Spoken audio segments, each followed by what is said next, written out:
तो friends, very warm and very lovely good morning to all of you friends. इस session में हम बात करेंगे कि किस तरह से आप किसी क्यूइंग प्रॉब्लम को रिप्रेजेंट कर सकते हैं। ठीक है, तो जैसे कि मैंने आपको इससे पहले बताया था कि किसी क्यूइंग प्रॉब्लम के बारे में आपको कंप्लीट इंफॉर्मेशन देने के लिए there are in total 7 parameters जो हमें बताने होते हैं। याद है वो आपको पिछले से पिछले लेक्चर मैंने आपको बताए थे 7 पैरामीटर्स जो कि हमें बताने होते हैं किसी भी क्यूइंग प्रॉब्लम को कंप्लीटली डिस्क्राइब करने के लिए। याद है कुछ सबसे पहले था अराइवल डिस्ट्रीब्यूशन कि किस तरह से इस प्रॉब्लम के अंदर जो कस्टमर है वो अराइव कर रहा है, आ रहा है, किस तरह से उसके आने का पैटर्न क्या है। तो हमने बात करी थी मीन अराइवल रेट लैम्डा के बारे में। ठीक है, और हमने कहा था कि उसका आने का एक पैटर्न होता है जिसे हम प्रोबेबिलिटी डिस्ट्रीब्यूशन से हम डिस्क्राइब करते हैं। तो और हमने उस लेक्चर में बात करी थी कि मतलब जनरली हम पॉइजन डिस्ट्रीब्यूशन का प्रयोग करते हैं। ठीक है, इसी तरह से दूसरा पैरामीटर क्या था? दूसरा था डिपार्चर या सर्विस टाइम डिस्ट्रीब्यूशन, मतलब कि किस तरह से हम सर्विस प्रोवाइड कर रहे हैं। हमने बताया था एक्सपोनेंशियल प्रोबेबिलिटी डिस्ट्रीब्यूशन के बारे में हमने बात की थी, और मैंने आपको बताया था कि उसके अंदर अगर आपको याद होगा कि मतलब किसी भी चीज़ को ठीक करने के लिए कम टाइम लगेगा, इसकी प्रोबेबिलिटी ज़्यादा होती है, और ज़्यादा टाइम लगेगा किसी चीज़ को ठीक करने में, इसके चांसेस काफ़ी कम होते हैं। ठीक है, तो हमने बात करी थी एक्सपोनेंशियल प्रोबेबिलिटी डिस्ट्रीब्यूशन के बारे में उस लेक्चर के अंदर। ठीक है, फिर तीसरा मैंने आपको बताया था, तीसरी इंफॉर्मेशन आपको प्रॉब्लम के बारे में क्या देनी होती है, that is number of service channels. जैसे हमने डिस्कस किया था एक होम्योपैथिक डॉक्टर के बारे में हम बात कर रहे थे कि उसका एक छोटा सा क्लिनिक है, वो अकेला बैठा हुआ है। ठीक है, मतलब पेशेंट आता है, उसको दवाई मिलती है, फिर दूसरा आ जाता है, लाइक दैट। तो सिर्फ एक ही डॉक्टर बैठा हुआ है। हमने बात की थी सैलून के बारे में कि सपोज कीजिए आप सैलून में जाते हैं, वहां पर 3 चेयर्स लगी हुई हैं और वहां पे 3 नाई है, 3 बार्बर है, वो हेयर कट कर रहे हैं। तो यहाँ पर number of parallel service channel कितने हैं? 3। डॉक्टर के इसमें वो सिर्फ 1 थे, यहाँ पर कितने हैं? 3 हैं। ठीक है, तो आपको तीसरी इंफॉर्मेशन क्या देनी होती है? Number of service channels, number of parallel service channel. तो सबसे पहला क्या था? Arrival distribution. दूसरा है डिपार्चर या सर्विस डिस्ट्रीब्यूशन। तीसरा है नंबर ऑफ सर्विस चैनल्स। चौथा हमने, हाँ जी याद है आपको, चौथा हमने क्या बताया था? चौथा हमने बात की थी सर्विस पैटर्न के बारे में, किस तरह से आप सर्विस प्रोवाइड करते हो। ठीक है, और सर्विस डिसिप्लिन वो क्या है, मतलब कई सारे पैटर्न्स हमने डिस्कस किए थे। फर्स्ट कम फर्स्ट सर्व, जो सबसे पहले आएगा उसका काम सबसे पहले होगा। ठीक है, फिर हमने बात करी थी लास्ट कम फर्स्ट सर्व, याद है? हमने बात करी थी गोडाउन्स के बारे में, मतलब अगर आप कोई एक ऐसी चीज स्टोर कर लें जो कभी खराब नहीं होगी, आप गोडाउन में भरे जा रहे हो, तो सच्चाई ये है कि जो चीज़ आप सबसे लास्ट में रखोगे गोडाउन के अंदर, क्योंकि वो सबसे आगे रखी हो, आप उसे सबसे पहले पिक कर लेते हो। ठीक है, तो ये था लास्ट कम फर्स्ट सर्व, या फिर random service in random order, किसी भी ऑर्डर में आप सर्विस प्रोवाइड कर रहे हो। ठीक है ना, तो और भी हमने मतलब कई सारे पैटर्न्स हमने डिस्कस किए थे। ठीक है, फिर हमने उसके बाद बात करा था हमने number of person in a system के बारे में। ठीक है, मैंने आपको बताया था कि मैंने आपको एक एग्जांपल दिया था एक डॉक्टर का जो मतलब एक टाइम में सिर्फ 50 पेशेंट्स देखता है। तो 50 टोकन्स होते हैं, वो डिस्ट्रीब्यूट कर देता है, और उसके बाद जो 51st पेशेंट आएगा उससे पहले ही पता होता है कि उसका नंबर नहीं आने वाला। तो एक सिस्टम के अंदर मैक्सिमम से मैक्सिमम कितने कस्टमर्स रह सकते हैं? इस केस में दैट इज 50। तो ये है number of persons in a system. और फिर 6th इंफॉर्मेशन आपको देनी होती है कॉलिंग सोर्स और पॉपुलेशन की, किस पॉपुलेशन में से कस्टमर हमारे पास आ रहा है। ठीक है, तो हमने बात करी थी सिंपल कार की और लग्जरी कार की। ठीक है, कि मतलब अगर आप सिंपल कोई मारुति या कोई टाटा या कोई एक ऐसे ब्रांड की हम बात करें जो बहुत ही कॉमन है, तो उसकी अगर एक कार हमारे पास सर्विस होने के लिए आती है, ठीक है, तो मार्केट में ऐसी लाखों और कार्स हैं, तो एक कार के हमारे पास आने से अगली कार के आने की प्रोबेबिलिटी पे कोई असर नहीं पड़ता। पर वहीं पर अगर हम किसी एक ऐसी लग्जरी कार की बात कर रहे हैं जो पूरे टाउन के अंदर सिर्फ 2 या 3 है, और उसमें से भी अगर एक कार अगर हमारे पास आ गई सर्विस होने के लिए, तो इस चीज से अगली कार के आने की प्रोबेबिलिटी पे काफी फर्क पड़ता है। ठीक है ना, तो इस बात को समझ रहे हो आप? तो बेसिकली ये क्या आ गया, calling source of population, whether it is finite और इनफाइनाइट। ठीक है, और लास्ट में मतलब जो हमने बात करी थी कस्टमर के बिहेवियर के बारे में, मतलब कुछ लोग ऐसे होते हैं जो लाइन देख के ही वापसी हो जाते हैं, कुछ लोग ऐसे होते हैं जो लाइन के अंदर मतलब खड़े होते हैं, थोड़ी देर बाद वापसी चले जाते हैं, और कुछ लोग ऐसे होते हैं जो लाइनें चेंज करते रहते हैं। ठीक है, तो बेसिकली ये सारी इंफॉर्मेशन हमें देनी होती है, ये सारी इंफॉर्मेशन किसी भी क्यूइंग प्रॉब्लम को कंप्लीटली स्पेसिफाई करने के लिए, और ये सारी इंफॉर्मेशन मुझे आपको रिवाइज कराने में, रिकॉल कराने में मतलब नियरली 5 मिनट्स का टाइम कंज्यूम हो गया इस वीडियो के अंदर, ठीक है। तो अब सोचिए कि ये इंफॉर्मेशन आपको हर बार बोल के बतानी पड़े, तो इससे अच्छा एक मेथड है, एक नोटेशन है, एक तरीका बनाया था केंडाल जी ने, उनका नाम है D.G. केंडाल, ठीक है। और ये मेथड उन्होंने, ये नोटेशन उन्होंने बनाई थी 1953 के अंदर, जिसे हम बोलते हैं केंडाल्स नोटेशन, ठीक है, जिसे हम क्या बोलते हैं, Kendall's notation. It is extremely important. ये कॉम्पिटिटिव एग्जाम्स में, ऑब्जेक्टिव में तो खास तौर पे बहुत ज्यादा पूछा जाता है, बहुत ज्यादा, ठीक है। और ये सिंपली क्या है, जितनी इंफॉर्मेशन मैंने आपको पिछले 5 मिनट में दी है, ये सारी information with the help of certain codes हम मतलब एक कोड के अंदर एक स्पेसिफाई कर देते हैं, ठीक है। तो बेसिकली केंडाल नोटेशन ये है क्या, simply it is like A/B/C, ठीक है, double dot ABCDEF bracket close, ये सो दिस इज केंडाल्स नोटेशन, ठीक है। और जो इंफॉर्मेशन मैंने आपको सारी दी है, जो अभी पिछले 5 मिनट के अंदर, वो सारी इंफॉर्मेशन इस नोटेशन के अंदर इंक्लूडेड है, ठीक है।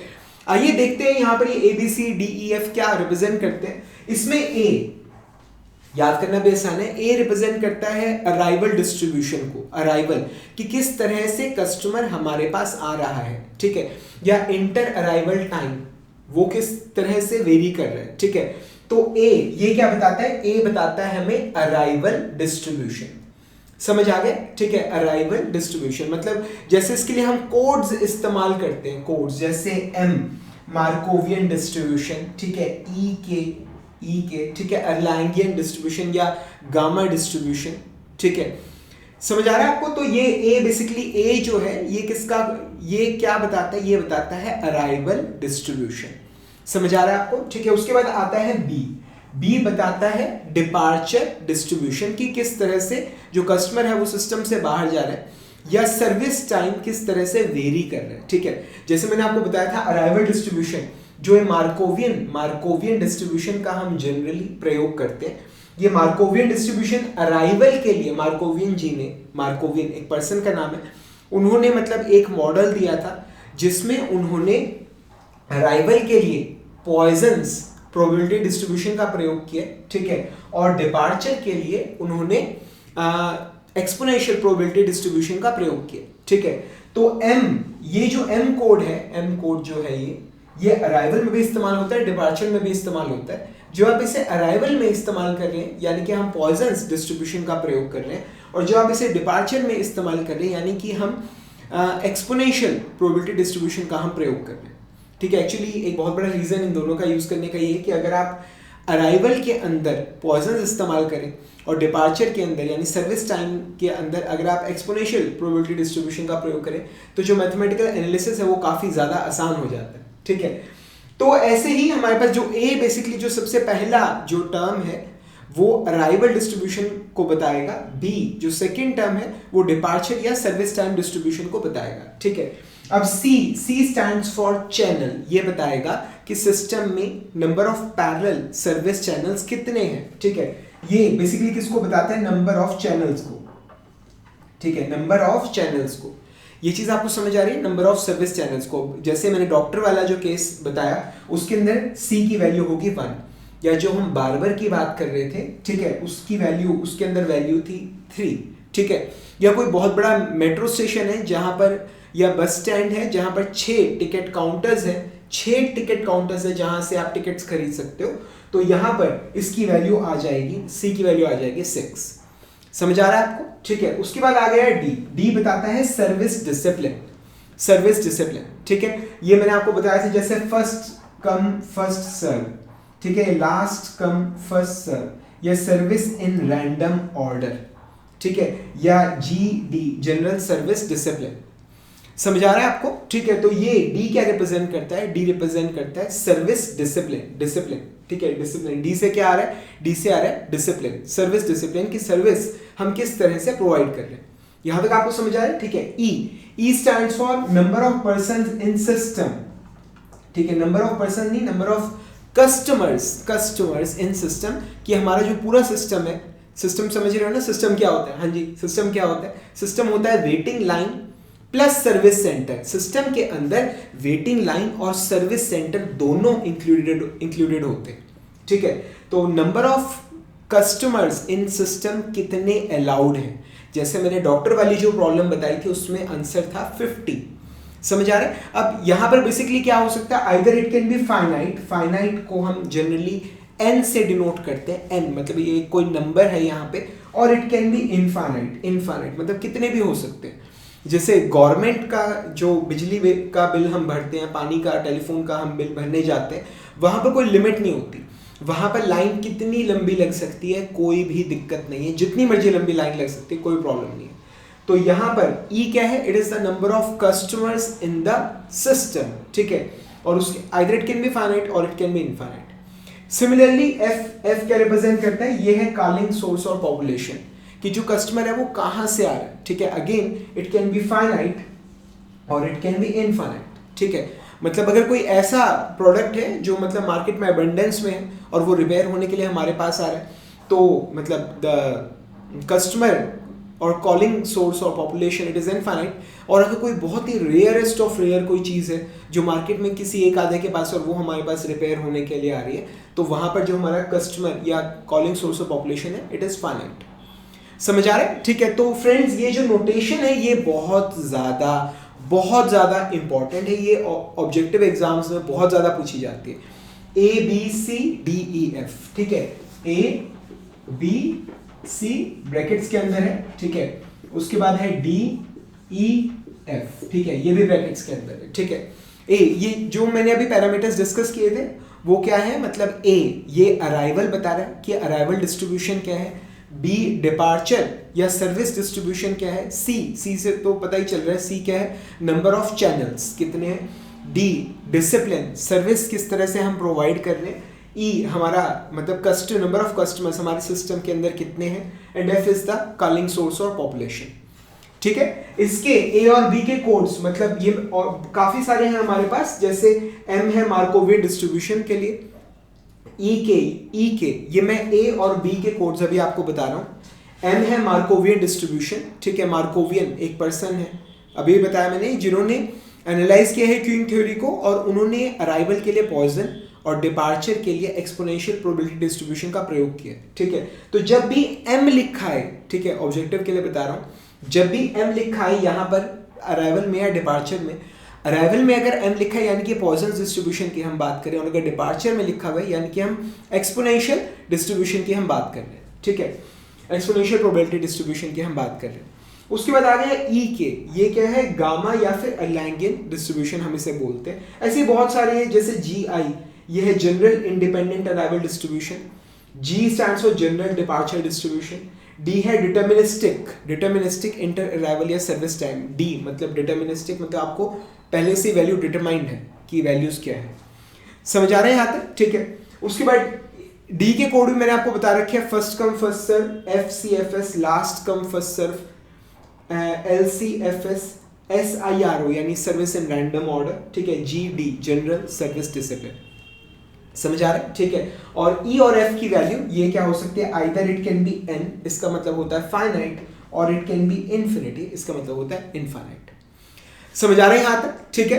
तो मतलब बहुत सारे मॉडल्स हैं इस तरह के, मतलब जब आप मॉडल्स देखते हो तो बहुत सारे मॉडल्स हैं क्यूइंग प्रॉब्लम के अंदर। मेरे ख्याल से 10 से 12 मॉडल्स तो शायद आपकी अपनी टेक्स्ट बुक में दे रखे हैं, 10 से 12 मॉडल्स आपकी अपनी टेक्स्ट बुक में दे रखे हैं, ठीक है। पर जनरली मतलब हमें एक ही जो मॉडल 1 है, जो सबसे बेसिक मॉडल है, वो हमें स्टडी करना होता है। जैसे कुछ बुक्स के अंदर अर्लैंग मॉडल के नाम से लिखा गया, ठीक है। और ये अर्लैंग मॉडल जो सबसे बेसिक मॉडल है, मॉडल 1 है क्यूइंग थ्योरी का, सबसे आसान है। ये है क्या? इट इज M1, ठीक है, bracket close, first come first serve, ठीक है, इन्फिनिटी, ये दिस इज अर्लैंग मॉडल। ये मॉडल 1 है, सबसे बेसिक मॉडल है क्यूइंग थ्योरी का, जिसे हम अभी एनालाइज करने वाले हैं। ये क्या है? अब हाँ जी, आपका टेस्ट लेता हूँ, आपको समझ आया है नहीं, ठीक है, because this is really very important, objective में डायरेक्टली पूछा आएगा। हाँ जी, आपसे बताइए। हाँ जी, यहाँ पर ये सबसे पहले ये क्या डिनोट कर रहा है, अराइवल का पैटर्न क्या है, इससे हमें ये पता चलेगा। M स्टैंड्स फॉर मार्कोवियन, ठीक है, और जब भी अराइवल में M आता है इसका मतलब हम पॉइजन्स डिस्ट्रीब्यूशन की बात कर रहे हैं। समझ आ रहे हैं यहाँ पर? अब ये सेकंड टर्म क्या बता रही है, डिपार्चर, सर्विस डिस्ट्रीब्यूशन कैसे है, सर्विस टाइम का डिस्ट्रीब्यूशन कैसा है, किस तरह से लोग हमारे सिस्टम से काम करवा के बाहर निकल रहे हैं, ठीक है। M, जब भी M यानी कि M स्टैंड्स फॉर मार्कोवियन, जब भी M डिपार्चर में आता है इसका मतलब हम एक्सपोनेंशियल प्रोबेबिलिस्टिक मॉडल का हम प्रयोग कर रहे हैं, एक्सपोनेंशियल प्रोबेबिलिटी डिस्ट्रीब्यूशन का हम प्रयोग कर रहे हैं, ठीक है। यहाँ पर 1 it stands for number of service channel, हमारे यहाँ पे मतलब सिंगल सर्वर मॉडल की हम बात कर रहे हैं। दो तरह के होते हैं, एक होता है सिंगल सर्वर, एक होता है मल्टी सर्वर, जिसमें एक से ज़्यादा सर्वर्स हैं हमारे पास जो सर्विस प्रोवाइड कर रहे हैं। ये क्या है, सिंगल सर्वर मॉडल। समझ आ रहा है? FCFS ये क्या बता रहा है, जो ये सेकंड वाले ब्रैकेट के अंदर सबसे पहली टर्म है, ये आपको सर्विस डिसिप्लिन बताती है कि किस तरह से आप सर्विस प्रोवाइड कर रहे हो, ठीक है। यहाँ पर क्या है, फर्स्ट कम फर्स्ट सर्व। उसके बाद ये इन्फिनिटी लिखा है, यानी कि हमारे सिस्टम के अंदर कितने लोग खड़े हो सकते हैं, इट इज इन्फिनिटी। और जो हमारी कॉलिंग सोर्स ऑफ पॉपुलेशन है, जहां से हमारे पास कस्टमर आ रहा है, वो भी क्या है, दैट्स आल्सो इन्फिनिटी। समझ आ रहा है? ठीक है। सो फ्रेंड्स, क्यूइंग थ्योरी बहुत ज़्यादा आसान है, और इससे आगे के जो लेक्चर्स है they are extremely important and extremely easy, ठीक है। मतलब वो पूरा न्यूमेरिकल एनालिसिस आएगा जिससे एसोसिएटेड क्वेश्चंस सभी एग्जाम्स में, चाहे वो कॉम्पिटिटिव एग्जाम्स हो, चाहे वो यूनिवर्सिटी एग्जाम्स हो, बहुत ज़्यादा पूछे जाते हैं, ठीक है। तो आइए अब थोड़ा मूव करते हैं हम न्यूमेरिकल एनालिसिस की तरफ।